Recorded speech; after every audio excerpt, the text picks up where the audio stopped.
안녕하세요, 다감입니다.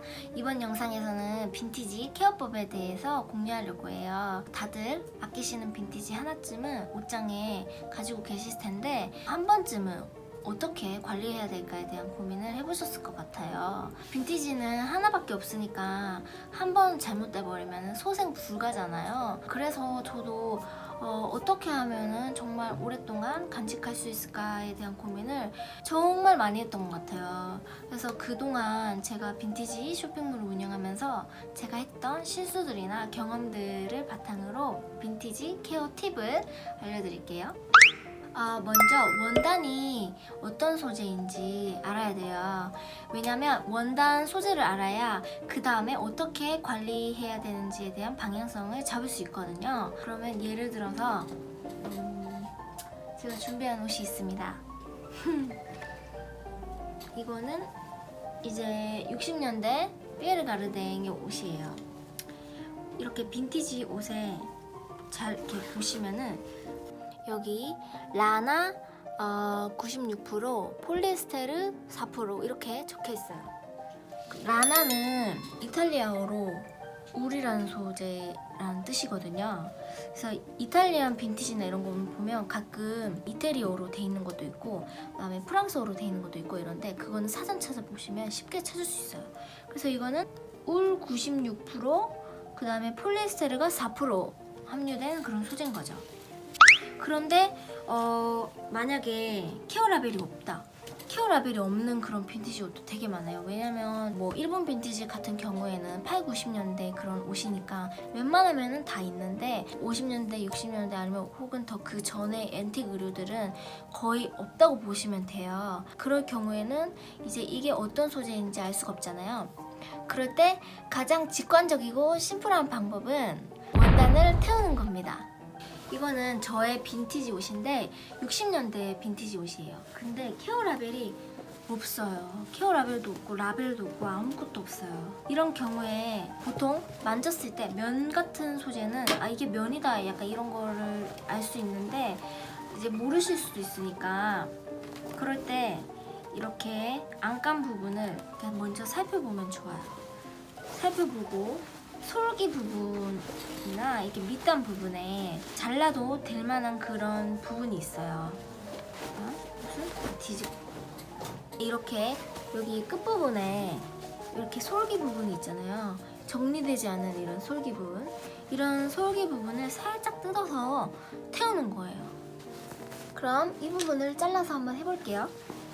굉장히 조금만 잘라도 돼요. 옆에 약간 이렇게 정리한다는 느낌으로 아주 조금만 자르고 그 다음 또 필요한 준비물 핀셋이 필요합니다.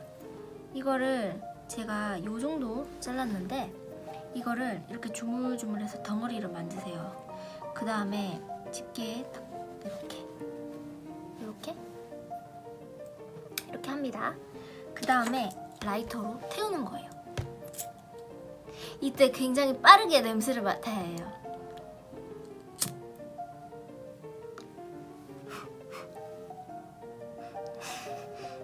이건 종이 냄새가 나네요. 그리고 이거를 이제 냄새도 중요한데 이거를 손에 이렇게 해가지고 이렇게 해서 이렇게 주물주물 해버리면 이거는 되게 재처럼 회색 재처럼 이렇게 부스럭거리면서 없어지거든요. 면이나 린넨 같은 거는 종이 냄새가 나고 회색 재처럼 사라지는 그런 경향이 있어요. 그 다음에 하나 더 태워볼게요. 이거는 울 스웨터인 것 같은데 이런 스웨터인 경우에는 자르면 절대 안 되고 이런 보풀 같은 거를 이렇게 조금씩 이렇게 뜯어가지고 이렇게 뜯어서 이거를 동글동글 이렇게 굴려주세요. 그래서 공 모양으로 만든 다음에 또 핀셋에 이렇게 한 다음에 이렇게 태워보겠습니다.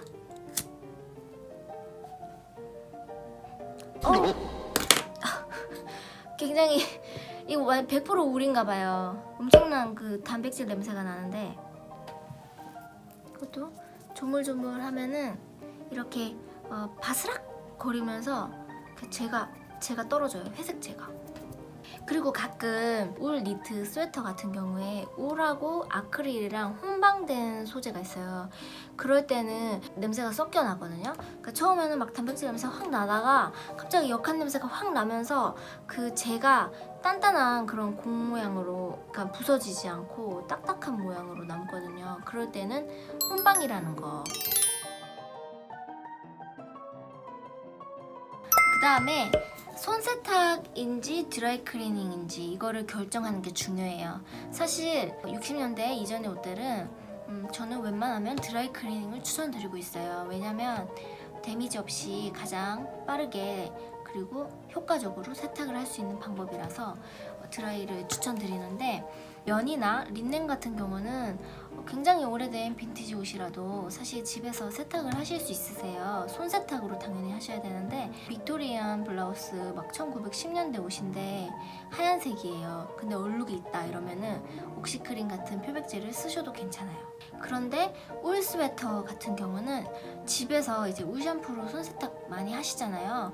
그래도 되게 오래된 그런 울 스웨터, 뭐 60년대 이전에 그 빈티지 경우에는 드라이를 하시는 거를 추천드려요. 왜냐면 굉장히 소재가 약해져 있기 때문에 내가 뭐 빨래 신이다 이런 게 아니시면 괜히 했다가 망가질 수 있는 위험이 있거든요. 그리고 비즈나 뭐 스팽글, 그 다음에 뭐 테피스트리, 브로케이드, 벨벳 이렇게 좀 호화스러운 원단은 무조건 드라이 클리닝 하셔야 돼요.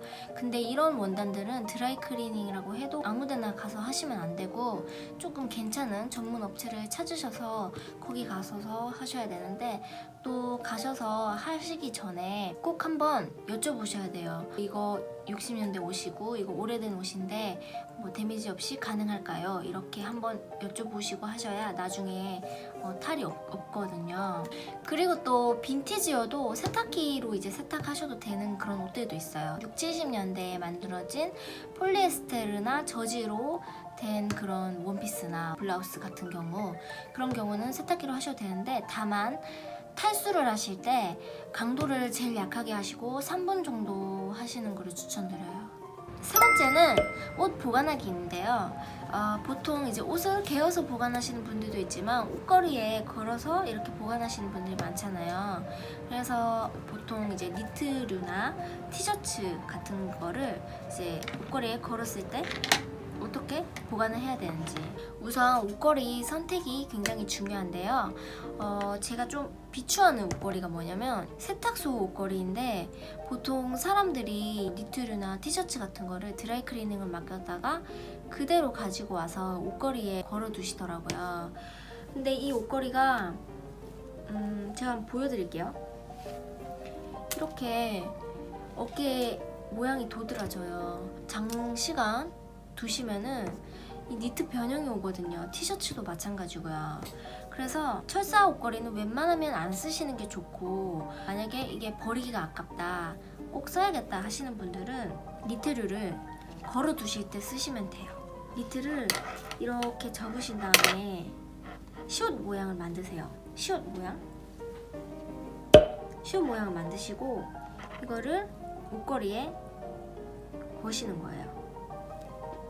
이렇게 시옷 모양으로 옷걸이에 건 다음에 이 나머지를 옷걸이 안으로 이렇게 집어 넣어주세요. 이렇게 집어 넣는 이유는 뭘까요? 이렇게 옷을 집어 넣으면 옷걸이가 이렇게 흔들려도 행거에서 절대 안 떨어지거든요. 굉장히 좋은 방법이에요. 짜잔! 이거는 1910년대 블라우스예요. 이게 면 소재긴 한데 굉장히 얇고 레이스가 있어요. 이렇게 좀 오래되고 연약한 레이스 원단 같은 경우는 이렇게 옷걸이에 걸어두는 것보다는 개어서 보관하는 게 가장 좋은데, 만약에 뭐 옷걸이에 무조건 걸어야겠다 하시면 옷걸이에 이렇게 얇은 스펀지로 씌어져 있는 옷걸이가 있어요. 이런 옷걸이를 사용하시거나 아니면 제가 정말 좋아하는 이런 패드 옷걸이가 있어요. 이런 패드 옷걸이에 걸어주시는 거를 추천드려요. 그리고 마지막으로 옷을 보관하실 때 통풍이 좀 잘 되는 곳에 보관하시는 게 좋아요. 좀 축축하거나 통풍이 잘 안 되는 데다가 보관을 하시면 옷이 조물 먹거나 곰팡이가 필 수가 있어요. 꼭 빈티지가 아니어도 새 옷도 망가지거든요. 그런 곳에 옷을 보관하면은. 그러니까 방충제나 방습제를 쓰는 거를 추천드리고, 특히 여름철에 장마철 때 많이 신경 써주셔야 돼요. 틈틈이 제습기를 틀어주시는 것도 좋아요. 그리고 비즈나 스팽글이 달린 그런 옷들은 옷걸이에 걸어두시는 것보다 개서 이렇게 보관하시는 걸 추천드려요. 왜냐하면 옷걸이에 이렇게 걸어두시면 그 무게감 때문에 옷이 변형될 가능성이 크고, 그리고 막 비즈 스팽글 같은 걸 분실하실 수가 있어요. 그래서 얇은 종이나 아니면 얇은 천 같은 데 싸서 가지고 보관하시는 걸 추천드려요. 제가 한번 보여드릴게요. 네, 이거는 제가 소장하는, 제가 정말 좋아하는 스팽글 자켓이에요. 이런 스팽글 자켓은 무게가 굉장히 무거워가지고 이렇게 종이 한지 같은 데 싸가지고 보관하시면 손상도 없고 되게 좋거든요. 이렇게 마찰이 서로 최대한 안 가게 접으신 다음에 한 번을 더 쌉니다. 아주 정성스럽게.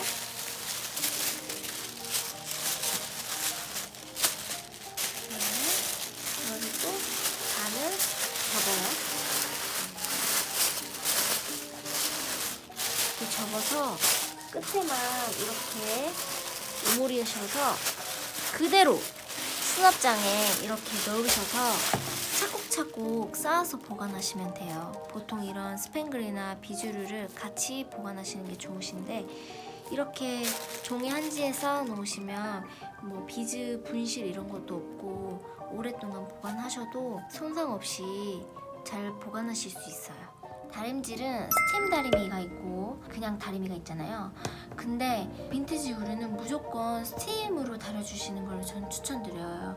왜냐면 다리미는 온도 조절을 하셔야 되는데 초보자들한테는 너무 어렵고 또 자칫 잘못하다가 옷이 또 망가질 수가 있어요. 제가 예전에 프랑스 바잉을 하고 있었는데 그 숙소에 스팀 다리미가 없었어요. 어쩔 수 없이 다리미로 했는데 레이온으로 만들어진 40년대 슬립 드레스였는데 이게 다리미를 닫자마자 옷이 다 오그라들더라고요. 그래가지고 옷을 어쩔 수 없이 버렸던 기억이 있어요. 만약에 그냥 다리미로 해야 되면은 겉면보다 안쪽에서 다리는 거를 추천드리고, 그리고 면이나 린넨은 상관이 없지만 다른 소재들은 얇은 거즈나 천 같은 거를 까신 다음에 다리는 걸 추천드려요. 왜냐면 자칫 잘못하면은 자국이 그대로 생기거나 완전히 오그라들어서 탈 수가 있어요. 마지막 수선입니다. 수선은 뭐 별거 없어요. 단추, 지퍼 이렇게 두 가지인데, 빈티지 단추들이 되게 독특하고 예쁘잖아요. 오래된 옷일수록 그 단추가 오리지널일 때 소장 가치가 굉장히 올라가는데, 옷이 오래되다 보니까 단추가 느슨해질 때가 되게 많아요. 그럴 때 귀찮다고 그냥 놔두시면 단추를 잃어버리기가 십상이거든요. 그래서 이렇게 맨날 체크해보고 느슨해지면 다시 꿰매주고, 이렇게 단추 잃어버리는 걸 조금 주의해 주시면 좋고, 또 지퍼 부분에서 옛날 옷들은 콘실 지퍼가 없어서 그냥 1번 지퍼를 많이 썼어요. 그러다 보니까 지퍼가 뻑뻑해지는 경우가 많은데, 그럴 때 바셀린이나 립밤 같은 거를 면봉에 묻히셔서 문질문질 해주시면 다시 새 것처럼 잘 작동이 되거든요. 그래서 굳이 지퍼를 갈 필요가 없다는 점. 이렇게 빈티지 케어 관리법에 대해서 오늘 이야기를 나눴는데, 빈티지를 사랑하시는 분들께 조금이나마 도움이 되었으면 좋겠습니다. 그리고 이거는 저희 졸리레이드에서 옷 구매하시면 같이 이제 보내드리는 빈티지 케어 팁에 관련된 그런 팜플릿인데요. 저희 사이트 노티스 게시판에 가시면 또 보실 수 있으세요. 그래서 아래에 링크 걸어줄게요. 그럼 다음 영상에서 봬요. 안녕.